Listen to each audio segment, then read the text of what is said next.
Hello बच्चों, welcome to the hello my dear students, welcome to the channel chemistry का सागर।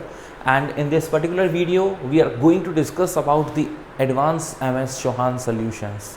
आप जानते होंगे कि हमारे ऑर्गेनिक केमिस्ट्री में अगर कोई बढ़िया क्वेश्चंस वाली बुक है तो वो है एडवांस एमएस चौहान, हिमांशु पांडे, सिंगेज। तो इन तीनों में मैंने देखा मोस्ट ऑफ देम कहीं ना कहीं रिलेटेबल क्वेश्चंस हैं, कॉमन क्वेश्चंस हैं। तो उन क्वेश्चंस को और उनके बेस्ड कॉन्सेप्ट्स को डिस्कस करेंगे हम और आप उसको समझेंगे। तो पहले 20 क्वेश्चंस के सेट में क्या पॉइंट्स टू रिमेंबर हैं, क्या कॉन्सेप्ट्स हैं जो आपको आने चाहिए, वो मैं यहाँ पर एक बार पहले ही डिस्कस कर ले रहा हूँ। क्वेश्चन स्टार्ट होने के बाद आप दिमाग दौड़ा सको, इसलिए एक छोटा सा रिवीजन। वो रिवीजन किस पर बेस्ड है? तो जैसे पहले 20 क्वेश्चंस मैंने देखे कि डिपेंड कर रहे थे न्यूक्लियोफिलिक सब्स्टिट्यूशन रिएक्शंस को लेकर, है ना? पढ़ा है कि नहीं पढ़ा? अरे वही SN2 SN1 यार, सिंपल सिंपल। तो जैसे कुछ पॉइंट्स हैं like reactivity order of SN2 and SN1। SN2 का रिएक्टिविटी ऑर्डर क्या होता है?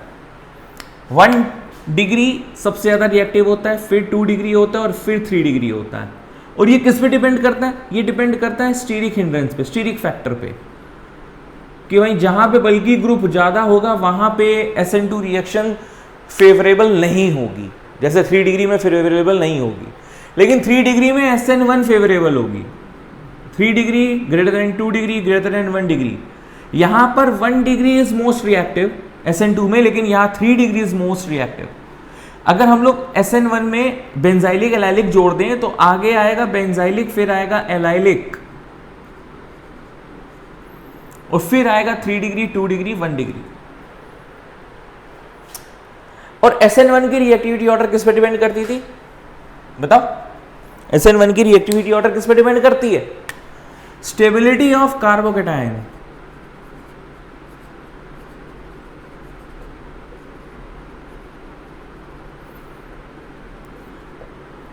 रिवीजन नोट्स बनाते रहो।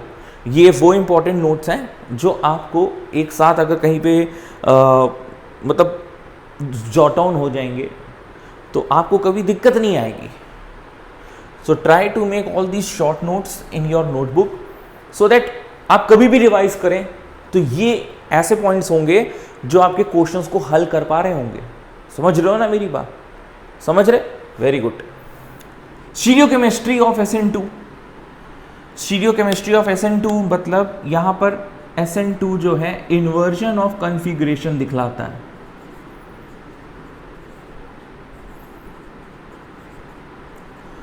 और SN1 में पार्शियल रेसमाइजेशन होता है।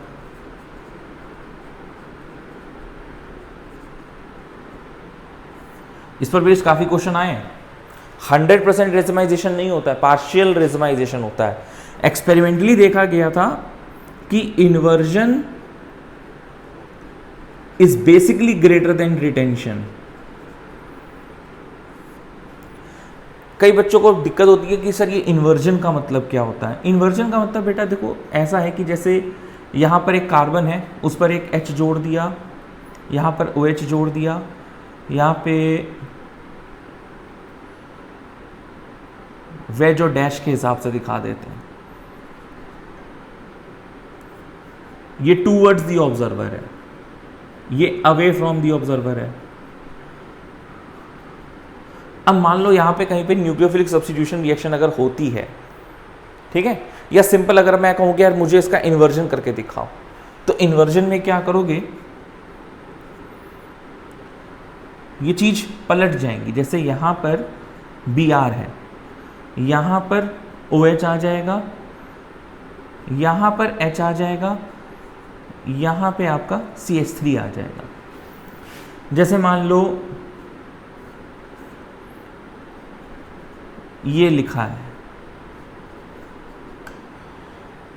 और यहां पे मैंने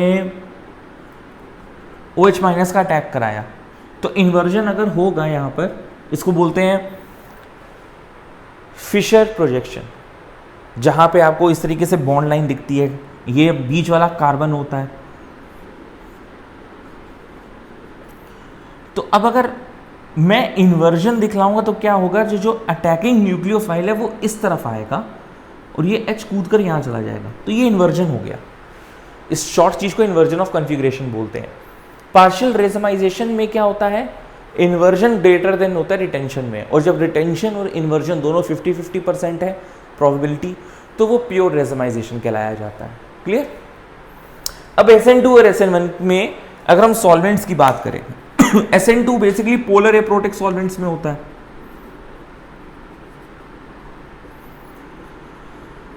तो इन पॉइंट्स का डिस्कस करने का तात्पर्य समझ रहे हो कि अगर आपने ये वीडियो डायरेक्ट चालू कर दी है और आपको कोई आइडिया नहीं है कि इस वीडियो पे जो क्वेश्चन डिस्कस होने वाले हैं, सर हमने हेलोरिन रिवाइज नहीं किया, तो क्या मैं ये वीडियो देख सकता हूँ, क्या ये मेरे लिए हेल्पफुल है? तो बिल्कुल है, आप आराम से देख सकते हो अगर आपको ये कॉन्सेप्ट्स रिवाइज हो रहे हैं अच्छे से। तो पोलर एप्रोटिक सॉल्वेंट्स का मतलब लाइक DMF हो गया, DMSO हो गया, एसीटोन हो गया। तो अगर एरो के ऊपर ये सॉल्वेंट्स लिखे होते हैं तो ये क्या दिखलाते हैं कि रिएक्शन जो है हमारी कहाँ हो रही है, SN2 में हो रही है, याद रखना। और SN1 की अगर हम बात करें तो भैया पोलर प्रोटिक सॉल्वेंट्स होंगे यहाँ पे। प्रोटिक सॉल्वेंट्स में आता है तुम्हारा वाटर, ROH, बेसिकली हाइड्रोजन जिसमें मोस्ट इलेक्ट्रोनेगेटिव एटम के साथ जुड़ा हो, लाइक ऑक्सीजन। एसिड भी आएगा यहाँ पे। ऐसा कहां पर होता है कि न्यूक्लियोफिलिक सब्स्टिट्यूशन रिएक्शन अकर नहीं होती? काफी केसेस हैं, जैसे उसमें से अरीन्स है, हेलो अरीन्स ही ले लो चलो। अब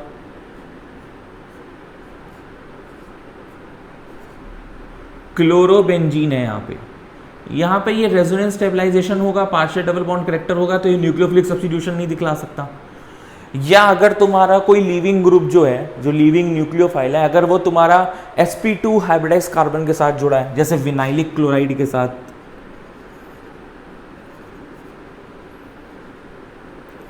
विनाइलिक क्लोराइड मतलब sp2 कार्बन के साथ, ये sp2 कार्बन के साथ क्लोरीन जुड़ा है, तो यहां पर भी तो रेजोनेंस हो रहा है। ये देखिए, ये रेजोनेंस हो रहा है, डबल बॉन्ड करेक्टर आएगा, तो यहां पर भी नहीं हो सकता। या ये कह लो जैसे bridge head carbon. Bridge head carbon क्या होता है, जब बाईसाइक्लो रिंग्स आती हैं, ये देखिए जैसे आपको बाईसाइक्लो रिंग बनाकर दिखा दें हम, ये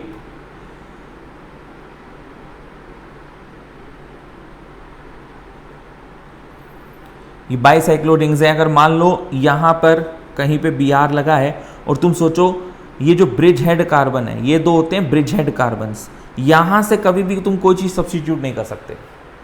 ये ब्रेड्स रूल बताता है हमको।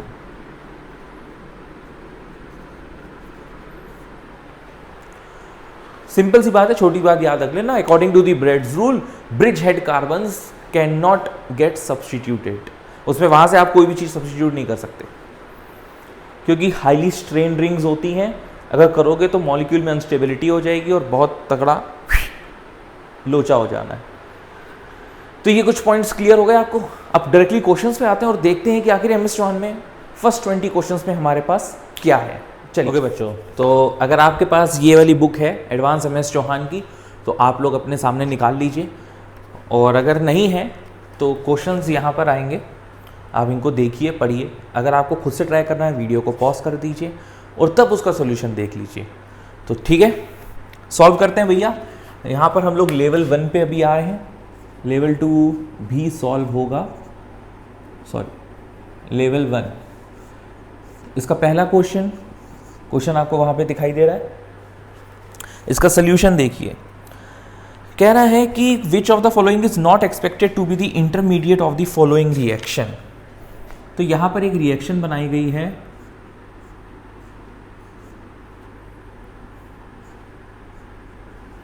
वाटर के प्रेजेंस में ये एक प्रोडक्ट बन रहा है। तो इसकी मुझे मैकेनिज्म पता करनी पड़ेगी, क्योंकि बिना मैकेनिज्म किए मैं ये बता नहीं सकता कि इसमें से ABCD ऑप्शन कौन सा सही है और कौन सा गलत है। तो देखो, अगर वाटर के प्रेजेंस में कोई भी चीज़ हो रही है, यानी कि ये इंडिकेट कर रही है कि ये SN1 रिएक्शन है, तो पहले यहाँ पे न्यूक्लियोफाइल का निकलेगा। The first step will be nucleophile यहाँ से निकलेगा और कार्बोकैटायन जनरेट होगा। ये पहला स्टेप है,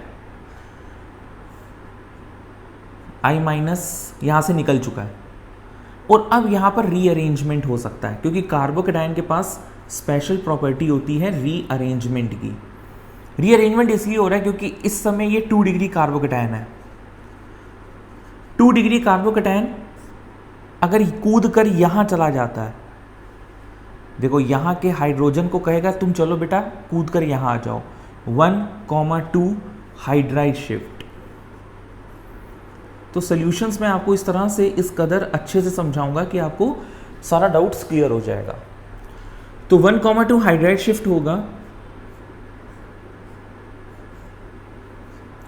और पॉजिटिव चार्ज कूद कर यहां आ जाएगा, हाइड्रोजन यहां आ जाएगा जिसको हम दिखाते नहीं है। अब H2O इस पर अटैक मारेगा। H2O ने जब इस पर अटैक मारा बेटा, H2O का बेसिकली लोन पेयर ही तो अटैक मारेगा, तो आपका प्रोडक्ट कुछ इस तरीके से दिखाई देगा। O पे पॉजिटिव, H। O पे पॉजिटिव इसलिए आया क्योंकि उसने अपने लोन पेयर दिए 2 हाइड्रोजन। अब O पे पॉजिटिव टिकता नहीं है, O पे पॉजिटिव टिकता है क्या? ऑर्गेनिक केमिस्ट्री का घोर पाप है O पे पॉजिटिव होना। तो ये क्या होगा, ये सिग्मा बॉन्ड टूट के इसके ऊपर आ जाएगा, H+ निकल जाएगा। यहाँ से जब H+ निकल जाएगा तो आपके पास ये सिंपल मिथाइल और ये OH, यानी कि ये बचेगा। अब अगर हम यहाँ पर ABCD ऑप्शंस की देखें तो क्या A ऑप्शन आपको कहीं दिख रहा है रीजनरेट होता हुआ? नहीं दिख रहा। तो A is the answer, first का ऑप्शन A है।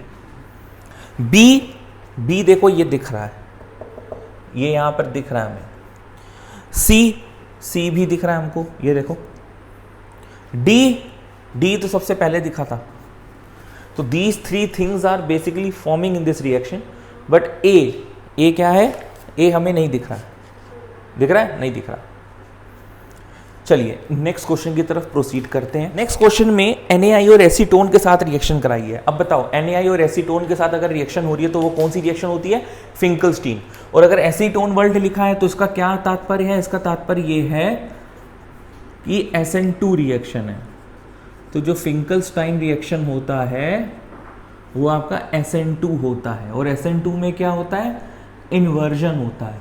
तो दिए गए इन 4 ऑप्शंस में आपको इन्वर्जन पहचानना है। तो बेसिकली आपका जो क्वेश्चन है उसमें ऊपर की तरफ CH3 है, यहाँ H है, ये Br है, ये CH3 है, ये H है, ये CH2 है, ये CH3 है।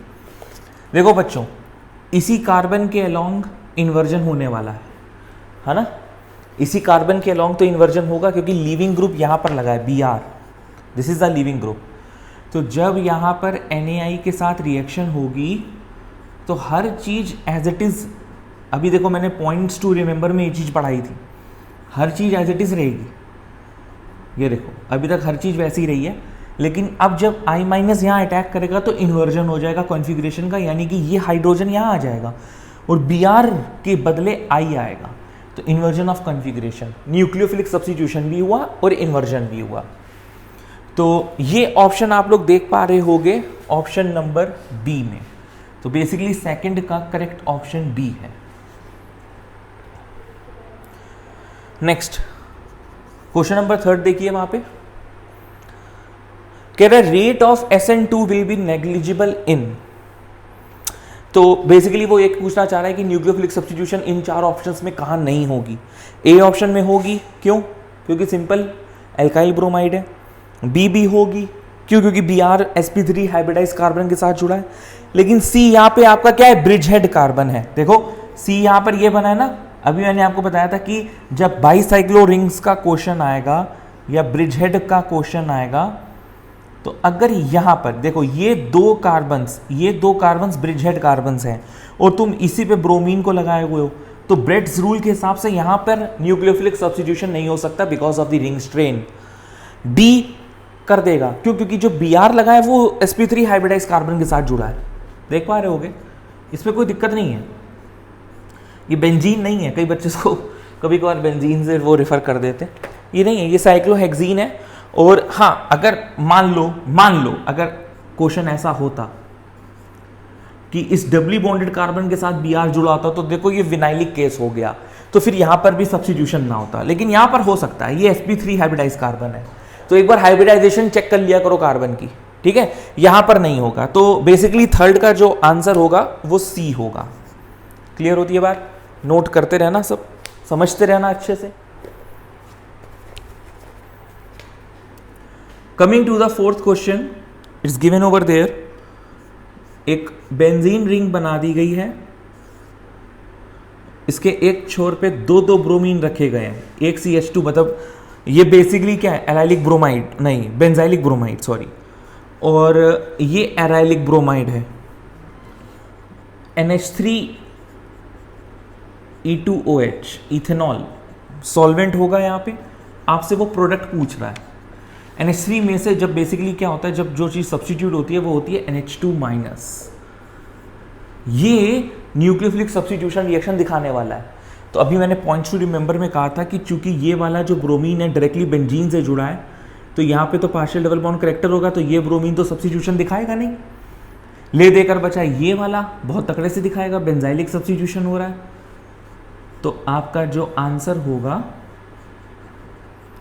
बिना ऑप्शंस देखे भी ये कुछ क्वेश्चन तो बड़े आराम से किए जा सकते हैं। तो अब ये ऑप्शन आपको कहाँ दिख रहा है? ए में दिख रहा है ना बच्चों? तो यस, फोर्थ का ऑप्शन ए है। फिफ्थ पे आते हैं। फिफ्थ में काफी बड़ा सा, जैसे आप देख रहे हो कि यहाँ पे Cl, CH2, C, CH3, CH3, CH2, CH2, Cl और I- DMF। तो DMF क्या दिखला रहा है? DMF हमें ये बता रहा है polar aprotic solvent. Polar aprotic solvent का मतलब SN2 रिएक्शन। तो फिफ्थ क्वेश्चन को अगर हम सॉल्व करते हैं तो SN2 की रिएक्टिविटी क्या कहती है? 1 डिग्री, 2 डिग्री, 3 डिग्री। तो देखो इस क्वेश्चन में थोड़ा सा घुमावदार चीज क्या है, ये देखो इस क्वेश्चन में घुमावदार चीज क्या है कि ये जो DMF है ये SN2 सिंबलाइज कर रहा है, I- अटैक होना चाह रहा है। अब वो यहां से भी हो सकता है, क्यों? क्योंकि ये आपका 1 डिग्री कार्बन है। वो यहां से भी हो सकता है, क्यों? क्योंकि ये आपका 1 डिग्री कार्बन है। भाई दो क्लोरीन है ना, इस साइड भी है, इस साइड भी है। आपको क्या लगता है? आपको क्या लगता है किस तरफ से जाएगा, लेफ्ट हैंड साइड से कि राइट हैंड साइड से? तो देखो ये जो अल्फा कार्बन है जो कि Cl से जुड़ा है, उसके बीटा कार्बन पे 2 बल्कि ग्रुप्स लगे हैं, भीड़ लगी है। लेकिन ये जो अल्फा कार्बन है इसके बीटा कार्बन पे कुछ भी नहीं लगा, कुछ भी नहीं लगा ना। तो क्या है इसका तात्पर्य? क्या है इसका तात्पर्य? ये है कि I- यहां से अटैक मारेगा और इजीली न्यूक्लियोफिलिक सब्स्टिट्यूशन रिएक्शन कर देगा, है ना। Cl, CH2, C, CH3, CH3, यहां से बल्किनेस ज्यादा है तो यहां पर अटैक नहीं होगा। तो this will be the answer. तो फिफ्थ का ऑप्शन यहां पे आपको कहां पे दिख रहा होगा? ए नहीं है। ए में क्या कह रहा है? आयोडीन पीछे से अटैक मार रहा है, इधर से नहीं हो पाएगा। B will be the answer. तो फिफ्थ का ऑप्शन बी है। बाकी सी में तो एलिमिनेशन करवा रहा है, डी में भी एलिमिनेशन हो रहा है, that's not possible. Sixth question की बात करते हैं। क्वेश्चन नंबर 6 में देखिए, क्वेश्चन नंबर 6 क्या कह रहा है कि रेट ऑफ SN2। अरे यार SN2 जब हम लोग पढ़ते हैं तो उसका ये मतलब होता है बायोमोलिकुलर रिएक्शन है, इसका ऑर्डर भी 2 होता है और इसकी मॉलिक्यूलैरिटी भी 2 होती है, और इसका जो रेट होता है वो बेटा डिपेंड करता है सबस्ट्रेट पे as well as the nucleophile पे। तो ऐसा कौन सा ऑप्शन है? ए भी नहीं है, सी भी नहीं है, डी भी नहीं है, बी। तो सिक्स्थ का बी ऑप्शन। सेवेंथ में देखो फिर से यहां पे फिंकरस्टीन रिएक्शन की बात करी गई है, क्या आप खुद से ट्राई कर सकते हो? वेरी गुड, वीडियो पॉज करके खुद से ट्राई करो। तो अगर हम सेवेंथ की बात करें तो सी और डी ऑप्शन तो एलिमिनेट हो गए। क्यों हो गए एलिमिनेट? क्योंकि order of reactivity CH3F, CH3Cl, CH3Br, CH3I, जैसे जैसे डाउन दी ग्रुप जा रहे हैं एटॉमिक साइज बढ़ता है, बॉन्ड लेंथ बढ़ती है, बॉन्ड डिसोसिएशन एंथैल्पी घटती है, तो ऑर्डर ऑफ रिएक्टिविटी बढ़ती है। यानी कि ये आसानी से टूट रहा है ना, तो ये ज्यादा रिएक्टिव है कंपेरेटिवली RF बॉन्ड के। तो RI is more reactive than RF। तो हम RF वाले बॉन्ड को सब्स्टिट्यूट नहीं करेंगे जब हमको ऑप्शन में दिया गया है RBR, यानी कि ये RF लीस्ट रिएक्टिव है, फिर ये है, फिर ये है और फिर ये मोस्ट रिएक्टिव है। तो एक तरफ आपका जो ये क्वेश्चन है, इस क्वेश्चन में एक तरफ फ्लोरीन लगा है, एक तरफ आपका ब्रोमीन लगा है। तो वो बेसिकली ये भी जानना चाह रहा है कि आप क्लीवेज किसका कराओगे। तो ये एंड का क्लीवेज नहीं होगा क्योंकि RF बॉन्ड क्या है, RF minus is not a good leaving group, लेकिन Br minus is a good leaving group. तो जब यहाँ पर आप इन्वर्जन होगा और सब्स्टिट्यूशन होगा दोनों एक साथ, क्योंकि देखो इसके अगर आप ऑप्शन A और B देखेंगे तो एक जैसे ही दिखेंगे, है ना। तो अगर आपने ये स्टेप भूल गए कि यार एसीटोन है, फिंकलस्टीन है, SN2 है तो इन्वर्जन होगा, अब अगर ये बात अगर आप भूल गए तो हो सकता है आप ऑप्शन A मार्क कराओ, बट 7th का ऑप्शन क्या है, B। क्यों? क्योंकि इन्वर्जन होगा। जब यहाँ पे इनकमिंग न्यूक्लियोफाइल आएगा तो H नीचे चला जाएगा और I ऊपर चला जाएगा। यहाँ तक सबको बात समझ में आती है? ठीक है। तो नेक्स्ट क्वेश्चन हमारा 8th क्वेश्चन क्या कह रहा है, यहाँ पर देखिएगा कि which of the following alkyl halides undergo rearrangement in SN1। चूंकि SN1 reactivity order stability of carbocation पे डिपेंड करता है, तो कार्बोकेटाइन तो बनेगा। अब जब कार्बोकेटाइन बनेगा तो कार्बोकेटाइन के पास ही एक स्पेशल फीचर होता है रीअरेंजमेंट का। तो इनमें से कौन सा है जो रीअरेंज करेगा? तो इसको ना सबको हटा कर देखना पड़ेगा। जैसे A ऑप्शन में यहाँ से I निकलेगा तो यहाँ पे पॉजिटिव चार्ज आएगा। इस समय ये 2 डिग्री कार्बोकेटाइन है, क्या ये रीअरेंज होगा? देखो इस साइड जाएगा तो ये 1 डिग्री कार्बोकेटाइन बनेगा, लेकिन अगर इस साइड जाएगा यानी कि अगर 1,2 मिथाइल शिफ्ट कर दे तो ये बढ़िया तरीके से दिखला देगा रीअरेंजमेंट और 3 डिग्री कार्बोकेटाइन बन जाएगा। करके बता दें कि अगर रीअरेंज होगा तो ये क्या बनेगा, ये देखो ये बनेगा। उसी तरीके से अब यहां से अगर तुम Cl हटा दोगे तो यहां पॉजिटिव साइन आएगा। इस समय ये 2 डिग्री कार्बोकेटाइन है, लेकिन अगर यहां का हाइड्रोजन शिफ्ट हो जाए यानी कि 1,2 शिफ्ट हो जाए तो ये बन जाएगा आपका 3 डिग्री कार्बोकेटाइन। हाइड्राइड शिफ्ट हुआ है यहां पे, समझ में आ रही है बात? तीसरा वाला क्या शिफ्ट करेगा? बिल्कुल करेगा। क्यों? यहां पॉजिटिव साइन है और ये अल्फा कार्बन है, ये बीटा कार्बन, मतलब ये एलाइलिक है। एलाइलिक है कि नहीं है? वही देखो, अगर ये अपना 2 डिग्री कार्बोकेटाइन इस वाले हाइड्रोजन को कह दे कि तुम शिफ्ट मार दो, इस साइड आ जाओ, 1,2 हाइड्राइड शिफ्ट अगर हो जाती है तो बहुत अच्छा हो जाएगा। यहाँ पर पॉजिटिव चार्ज आ जाएगा, एलाइलिक कार्बोकेटाइन बन जाएगा विच इज़ मोर स्टेबल। यानी कि जो 8th क्वेश्चन का आंसर है वो डी है, all of will undergo the rearrangement reaction. Question number 9th क्या कह रहा है, arrange the following 3 chlorides in the decreasing order of SN1 reactivity.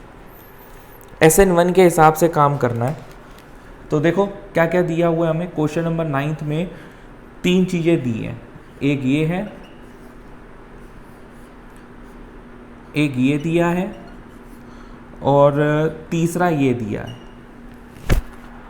तो देखो जब यहां से क्लोरीन निकलेगा, ये तो बन गया 1 डिग्री कार्बोकेटाइन, यहां से जब क्लोरीन निकलेगा तो ये बन गया एलाइलिक कार्बोकेटाइन, और जब यहाँ से क्लोरीन निकलेगा तो ये बन गया 2 डिग्री कार्बोकेटाइन।